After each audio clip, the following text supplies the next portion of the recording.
오늘은 메시지를 제가 혼자 전하는 것보다는 우리 교역자들이 함께 전하는 것이 좋겠다 생각을 했습니다. 그래서 고통을 같이 받기 위해서 같이 말씀을 전합니다. 이 함께 나누는 대화 속에 여러분께서 성령의 은혜 안에서 또 깨달음과 또 적용이 잘 될 수 있기를 바랍니다.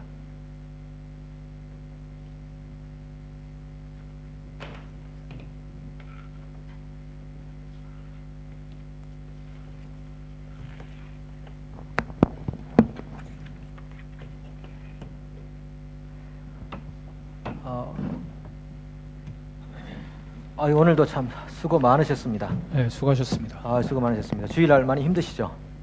피곤하요. 네. 마이크 이렇게 영상을 많이 하라 그래갖고. 고생. 당회 전에 저희가 먼저 좀 회의를 당회가 너무 길어요. 하면 안 되겠습니까? 여기 마이크가 안 나오는 것 자주 같습니다. 하는 것 같아요. 마이크가 안 나오고. 그런데 어떻게 한 분은 안 오셨습니까? 문전사님이 안 문전사님 오셨네요. 문전사님 어디 가셨어요? 또 빨리 좀 와요. 진짜 왜 그러세요? 뭐 이렇게 달고 와? 왜 이렇게 다들 기다리고 있고. 화장실 갔다 왔는데 이 핸드드라이어가 너무 잘 안 돼서 그래서 좀 그거 하고 자꾸 씨름하느라 좀 늦었습니다. 죄송합니다. 핸드드라이어. 그렇죠. 저도 그렇더라고요. 그 핸드드라이어가 핸드드라이어. 아니 뭐 수건을 갖다 놓든지 좀 대책을 세워야지. 지금 사역할 시간에 지금 그거 말리고 있느라고 아무것도 못 하겠더라고요.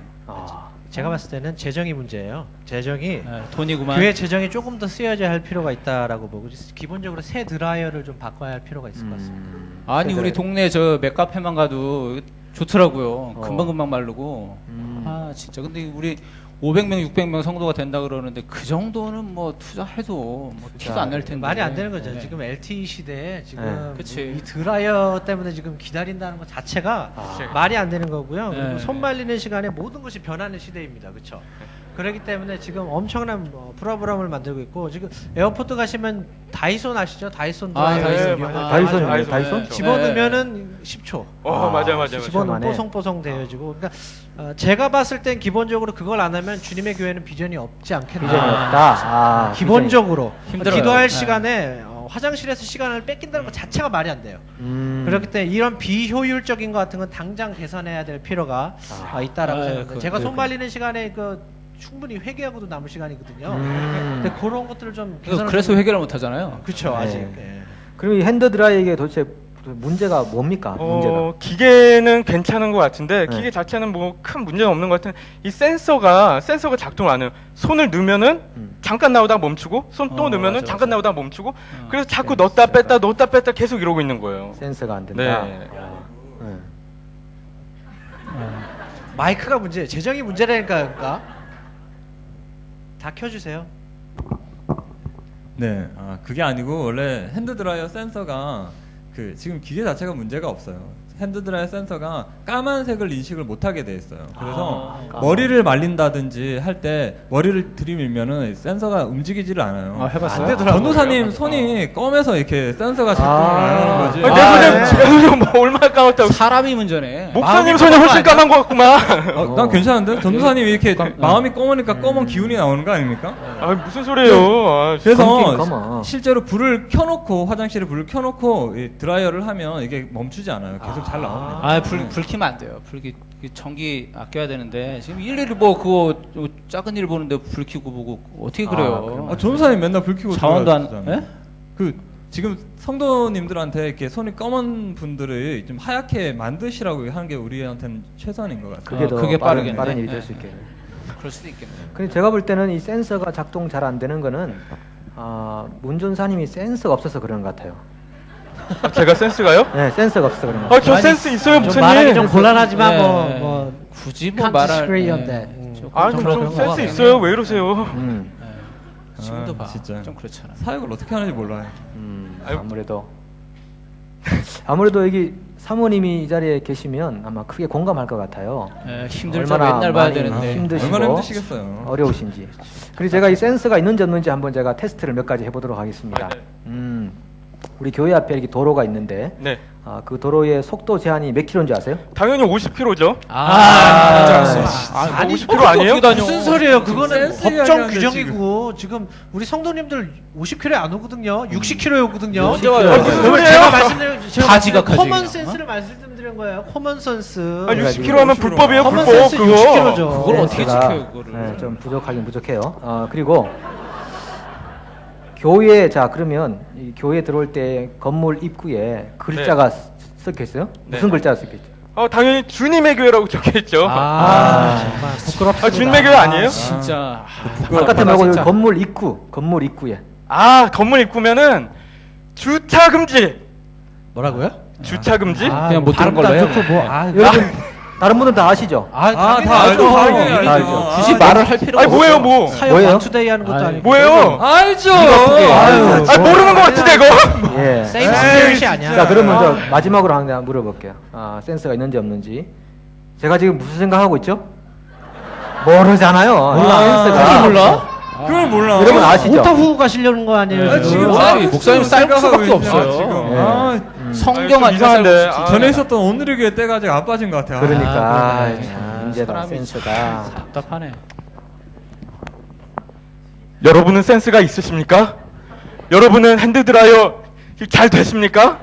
여러분은 교회 입구에 뭐라고 적혀 있는지 아십니까? 여러분도 모르잖아요, 그쵸? 왜 나만 갖고 그래요?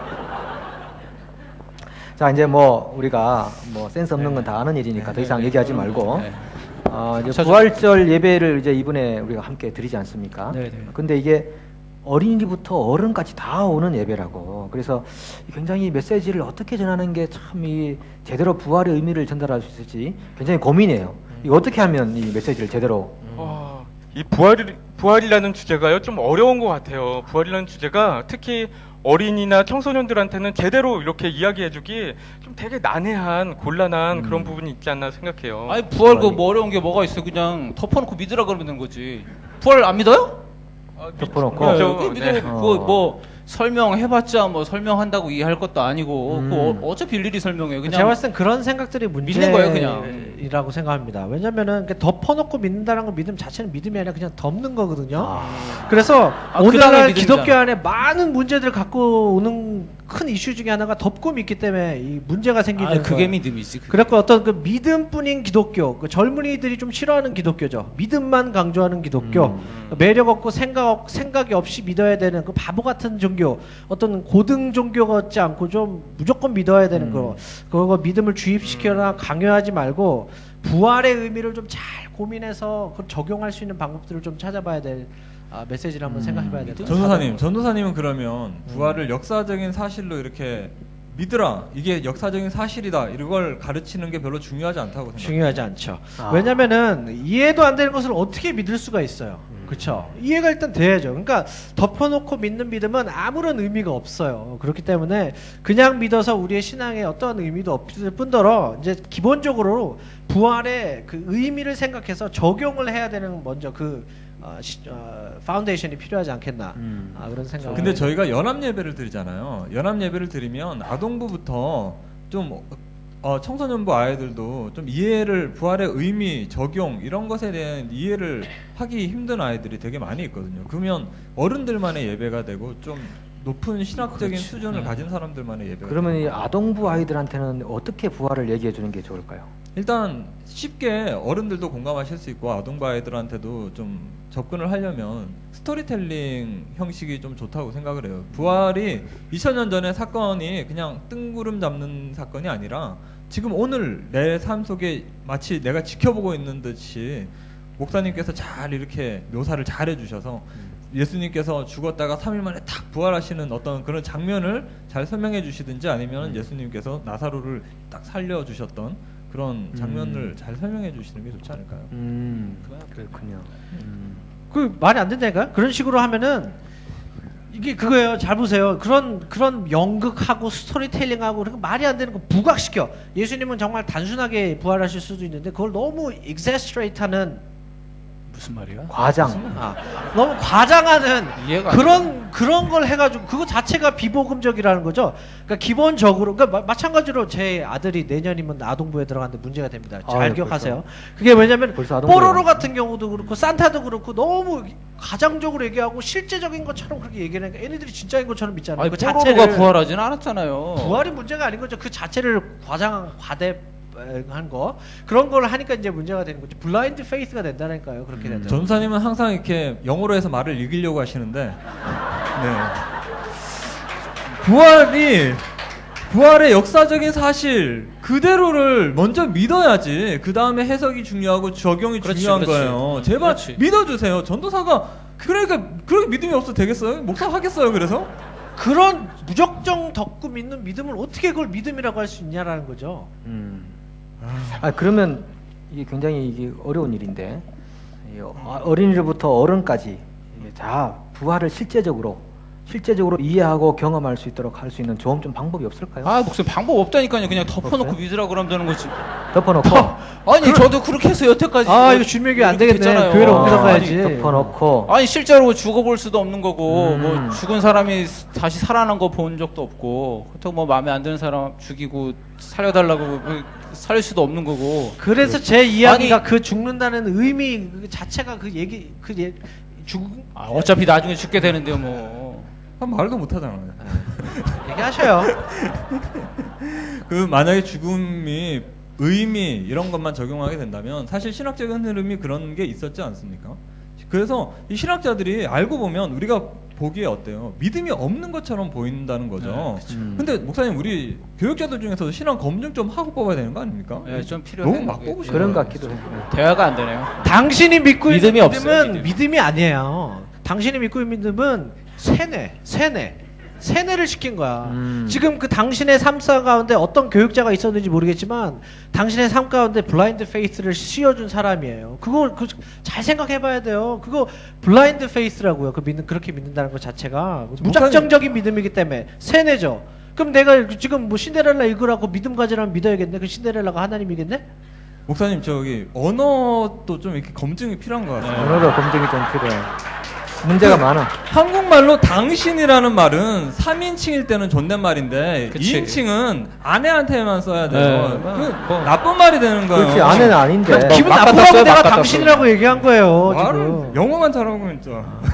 그러니까 이제 뭐 그런 일도 싸우지 말고 우리가 뭐 그거 하자고 모인 거 아니니까 이제 시간이 얼마 없어요. 이제 다 빨리 끝나야 되는 시간인데 회의를 자 정리하고 이제 좀 끝냅시다. 어떻게 좀 결론을 내려야 될 것 같은데. 아니 뭐 똑같은 말씀 드리는데 아니 세상에 뭐 아니 성경을 다 이해하는 사람이 얼마나 되겠어요.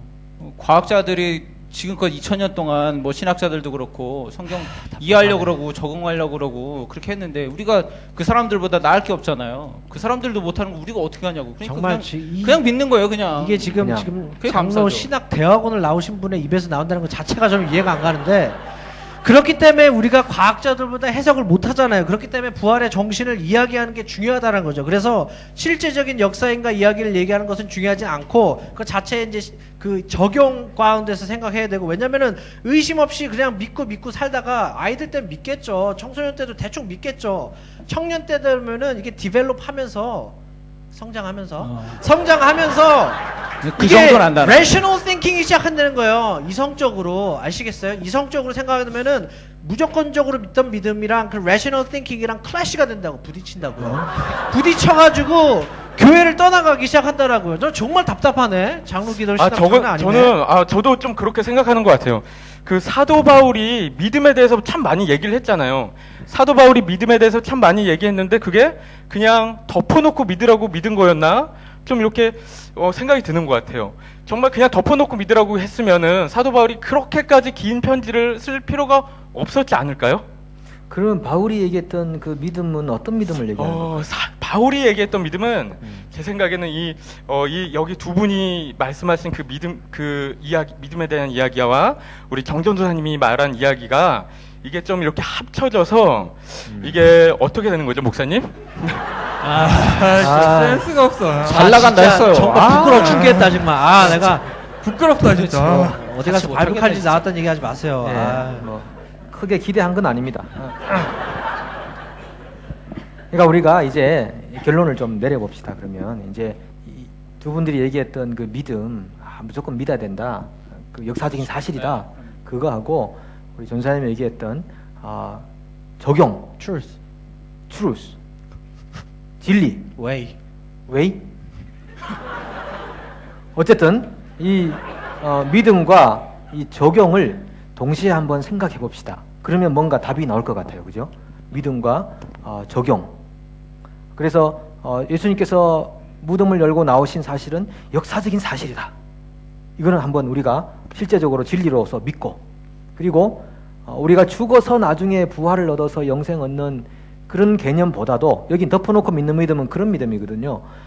그런 것보다도 전사님 얘기한 것처럼 우리 실제 삶에서 부활의 역사와 부활의 능력이 나타날 수 있는 그런 삶, 그렇게 종합해 본다면 좀 전달하기가 쉽지 않을까요? 메시지가? 믿으면 되죠. 뭘 또 그래요. 예, 아직까지 잘 안 정리가. 자, 그러면 우리가 한번 실습을 한번 해보도록 합시다. 어떻게 하면 주님의 부활이 믿어지고, 그리고 우리 삶 속에서 부활의 능력을 나타낼 수 있을까? 사실은 부활이 있기 전에 예수님의 죽음이 있었습니다. 죽음이 없었다면 부활도 없는 거죠. 예수님께서는 죽음을 기억하라고 이렇게 말씀하셨기 때문에 예수님과 함께 죽으면, 오늘 로마서 6장 5절에서도 예수님과 함께 죽은 자가 되었으면은 함께 살아난 자가 되리라 이렇게 말씀하셨기 때문에 먼저 우리가 죽어야 됩니다. 죽어야 그 속에서 부활의 능력이 나타나는 거죠. 그러니까 우리가 죽는 예식을 한번 우리가 해보도록 하겠습니다. 한번 일어나시죠. 실습을 한번 해보십시다. 이제 성도님들에게 이걸 잘 말씀을 드리면 되는 거예요. 우리 회의가 끝나고. 성도님들이 계시는군요. 성도님들도 가능하시면 함께 해주시면은 우리 메시지의 의미를 생각할 것 같습니다. 자, 오른손을 한번 이렇게 살짝 들어보십시오. 눈을 감으시고, 예수님께서 십자가에 달리실 때 두 손과 그리고 두 발, 그리고 머리 위에 가시 멸류관을 주셨는데 죽음의 상징입니다. 그 예수님이 죽으셨을 때 우리가 죽었다고 고백하는 게 기독교의 진리인데, 오늘 우리가 함께 장사를 한번 지내보도록 합니다. 오른손에 우리의 죄가 있습니다. 우리가 해서는 안 될 죄가 있습니다. 남을 아프게 하고 때리고 남의 명예를 빼앗고 상처 준 그런 손입니다. 이 손을 십자가에 못 박는 것입니다. 그리고 왼손을 한번 들어보십시오. 왼손은 우리가 해야 되는데 하지 않은 일에 대한 죄를 의미하는 겁니다. 열심으로 사랑하고 구제하고 은혜를 나누고 도와주고 만져주고 이렇게 해야 되는데 하지 않은 죄가 왼손에 있는 것입니다. 이 왼손도 십자가에 못 박히는 겁니다. 우리의 두 발이 있습니다. 이 두 발도 가지 말아야 할 곳을 우리가 간 적이 있습니다. 가야 할 곳을 안 간 적이 있습니다. 그 발에도 십자가에 못이 박히는 것입니다. 우리 머리에 가시로 된 멸류관이 씌워집니다. 피가 날지도 모르겠습니다. 우리가 생각하지 말아야 할 생각을 했었습니다. 나쁜 마음을 품었었습니다. 거룩하지 않은 생각에 사로잡힌 적이 한두 번이 아닙니다. 우리가 봐야 할 것을 보지 못하고 보지 말아야 할 것을 보았고 들어야 할 것을 듣지 못하고 듣지 말아야 할 것을 들으며 말아야 할 것을 말하지 않고 말하지 말아야 할 것을 말했던 그런 죄가 있습니다. 이제 가시 멸류관이 그 위에 씌워지고 우리는 주님께서 십자가에 못 박히신 것처럼 이제 죽은 사람이 되는 겁니다. 죽었을 때 우리 안에 영적인 센서가 작동하기 시작합니다. 그 센서는 죽은 다음에 주어지는 부활의 능력의 센서가 되는 겁니다. 그래서 갈라디아서 2장 20절에서 그런즉 이제는 내가 산 것이 아니요 내 안에 오직 예수 그리스도께서 사신 것이라. 이제 내가 육체 가운데 사는 것은 나를 사랑하사 나를 위하여 자기 몸을 버리신 하나님의 아들을 믿는 믿음 안에서 사는 것이라. 내가 죽었고 내 안에 그리스도가 산다. 이것은 내가 죽은 다음에 부활한다는 그런 의미가 아니고 지금부터 주님께서 내 안에 살고 계시다는 의미입니다. 그래서 그 부활의 그 그 능력과 생명과 소망과 기쁨이 우리의 삶에 차고 넘치도록 부어지는 것입니다. 우리 모든 성도들, 우리 모든 교역자들이 이런 부활의 기쁨과 소망으로 부활의 능력을 나타내는 아름다운 삶이 되면 좋겠습니다. 함께 기도합니다.